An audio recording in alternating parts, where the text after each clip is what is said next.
Ka jingnang bun kibriu kibebit thamai, yau kenyang COVID, kelapan long ka Marwari Society Shillong, banchna da ka Corona Care Center, barf san jingtia kum ka sinjam, banyarap lang ka sarkar, hakum ka nikapor beki jakatia, haki jaka sumar krisdang merkamnya.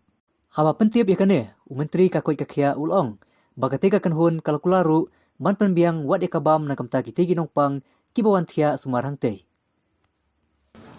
To mentan ginang sidap goi ke meeting but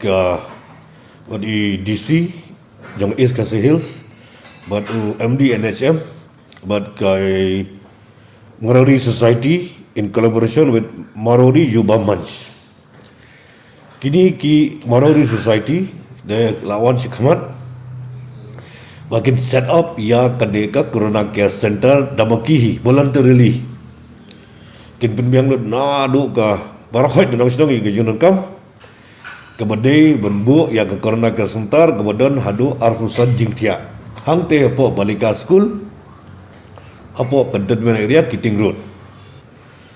kan trekam no menta ka tayohi gar gila ki sedang le no ya ka furnishing no menta ka sengi kin sedang tikir yo syo ka permission na DC ya ka kali ban kit ya kita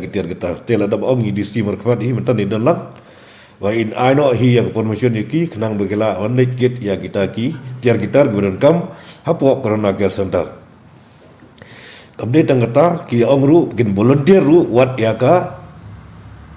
bam kemudian kin ai maki tambah borok gelong pure vegetarian food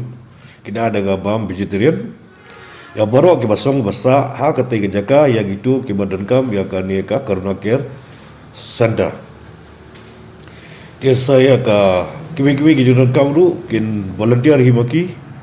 dan terlight do tang ya ka badan kam da wanda ka health kin pet hida ka health department kom ki doctor kom ki nurse kom kiwi-kiwi ki health workers ki kita work kin pet hida ka department ke ka dei pede nadu ka nadu ka bam nadu ka jaka sum nadu ka jaka lidbar or work on penbiang hi da ka Marori Society under the with collaboration but kini ki Marori Yuba Manch. Demonstrasi lah sim yang dengan rai but kila ya pediang ya kata bagi sedang no hiru ban sedang ban furnish no ya kini ki ketuga Corona Care Center kemudian hantai hapo balika school. Available, it is only for A and B category. In case they need emergency of oxygen or anything, that will be taken care by the health department. Under the COVID Management Committee, which is headed by the Commissioner Secretary of Corona Care Center.